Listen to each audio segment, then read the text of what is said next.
법안 대체 토론할 기회가 없어서 간단하게 의견을 남기겠습니다. 반인권적 국가범죄의 시효 등에 관한 특례 법안, 아까 민주당 의원님들 단독으로 통과를 시켰는데요.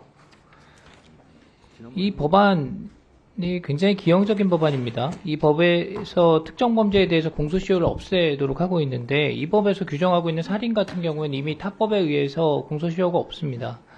그리고 수사기관 직권남용에 대해서 시효를 없애는 것은 과잉적인 조치다, 이런 평가를 받고 있는 거죠. 그러니까 한편으로는 무용하고 다른 한편으로는 과도한 형벌을 가하는 급발진 법안이다, 저는 그렇게 평가를 합니다. 업무 과실을 두고 살인죄와 동일한 기준을 적용해가지고 공소시효를 없애겠다. 그러면은 수사기관에 일하는 그 누가 제대로 일할 수가 있겠습니까? 수사기관 옥죄고 수사관들 꽁꽁 묶어두는 그런 범죄 친화적인 법안이다, 저는 이렇게 생각합니다. 이렇게 수사기관 위축시키면은 소극적인 수사, 방어적인 수사가 이루어질 수밖에 없고, 또 사법 절차에 불복하는 일이 빈번해지고, 또 죄지은 자들이 반성하기는커녕 나 억울하다, 이렇게 큰소리치는 일이 만연하게 될 것입니다. 지난번에 법 왜곡죄도 그렇고 민주당에서 추진하고 주도하시는 그런 법들이 가만히 보면 의도하신 것은 아니겠으나 결과적으로 범죄자들만 살기 좋은 세상 되는 그런 법들이 많아요. 이 법에 대해서 차관께서 간단하게 우려가 되는 부분 입장을 말씀해 주시기 바랍니다. 네. 일단 이제 이 법의 핵심은 공소시효 부분이 폐지되는 부분과 소멸시효 부분도 폐지된다는 부분입니다.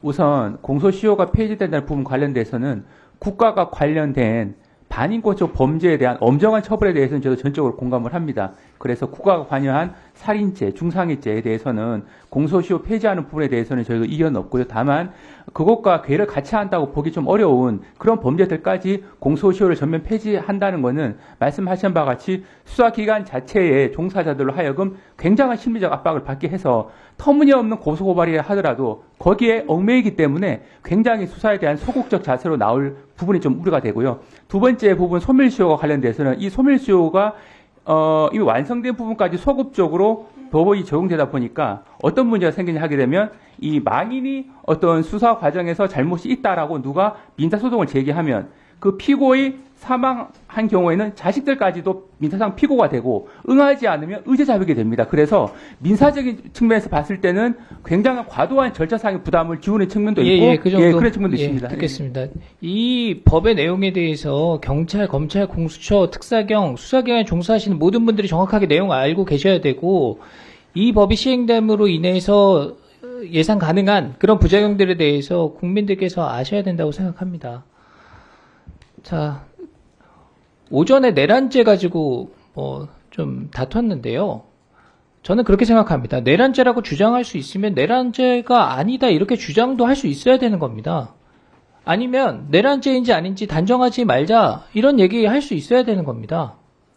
그런데 내란죄가 아니라고 하거나 우리가 내란죄라고 단정할 수는 없지 않냐라는 정도의 얘기를 하는 것 가지고 내란에 동조하는 거다, 내란 동조범이다, 그러니까 범죄자다, 이렇게 주장하는 건 정치 공세라는 거예요. 국회에서 각자의 주장을 할 수 있지 않습니까? 그리고 그 주장에 대해 책임을 지는 거지 않습니까? 여러 가지 법리적인 해석이 다를 수 있어요. 사실관계에 대한 이해도도 각자 다를 수 있습니다. 그래서 여러 가지 주장들을 하는 거고, 그런 주장들을 관계기관의 장들과 국민들께서 공개된 장소에서 하는 토론을 들으시는 겁니다. 그래서 그런 거 가지고 우리가 이런 얘기를 하니까 당신은 이런 사람이야, 이렇게는 얘기 안 했으면 좋겠다는 거예요. 대통령 탄핵 소추 냈잖아요. 재판하면 되는 겁니다. 형사소추도 별도로 받으니까 그 법정에서 가릴 수도 있는 겁니다. 이재명 대표는 무죄 추정 원칙 적용해서 대선 출마하겠다, 선거도 빨리 하자, 이렇게 말씀하시면서 대통령은 확실히 유죄다, 그러니까 거기 토달지 마라, 이렇게 말씀하는 게 말이 됩니까? 자, 법무부 차관께 하나 더 여쭤보겠습니다. 네. 수사기관에 중복 문제가 있어요.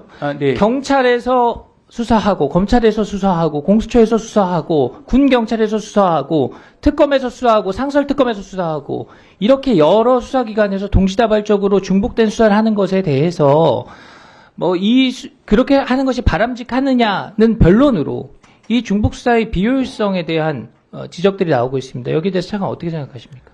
네, 기본적으로 그동안 특검법은 13개의 법안이 있었고 특별검사는 총 14명의 특별검사가 활동을 했습니다. 그런데 이번에는 최초가 될 수가 있을 수도 있는데 기존의 특별검사는 검찰이 수사를 선행했는데 검찰 수사에 대한 공정성, 신뢰성 저하 때문에 특별검사 제도가 도입됐습니다. 그런데 이번 특검이 만약에 도입된다고 하게 되면 검찰도 하고 경찰도 하고, 왜냐하면 수사권 조정 이후로 검찰과 경찰이 나란히 수사하는 건 최초 일이거든요. 거기다가 공수처까지 가세한 건 최초입니다. 그래서 만약에 이번에 특별검사 제도가 도입된다고 하게 되면 검경, 공수처, 특별검사까지 가세하는 4개의 수사기관이 경쟁에서 수사하는 초유일이 발생하는데, 기본적으로 이런 혼선이 생기게 된 데에는 기존 수사기관에 대한 불신으로서 2014년도에 이른바 제도특검, 상설특검이 만들어졌는데 그 제도에 한계가 있다라고 해서 2020년도에 공수처까지 만들었음에도 불구하고 공수처의 수사에 대해서도 의구심이 생겨서 또 특검 제도를 도입하는 과정에서 생기는 문제라서 기본적으로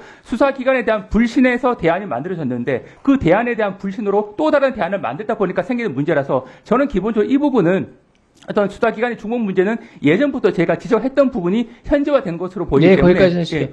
아니, 수사를 엄정하게 하겠다는 거에서 동의합니다. 수사를 뭐 대충 하자거나 적당히 하자거나 이런 건 아니에요. 그리고 상황이 엄중하니까 수사기관들이 각자의 역할에서 열심히 하는 거 좋습니다. 그런데 이런 중복 수사가 과거 야당에서 말씀하셨던 그 인권 탄압적인 어떤 측면이 있다, 이런 부분들이 나오고 있는 것이고요.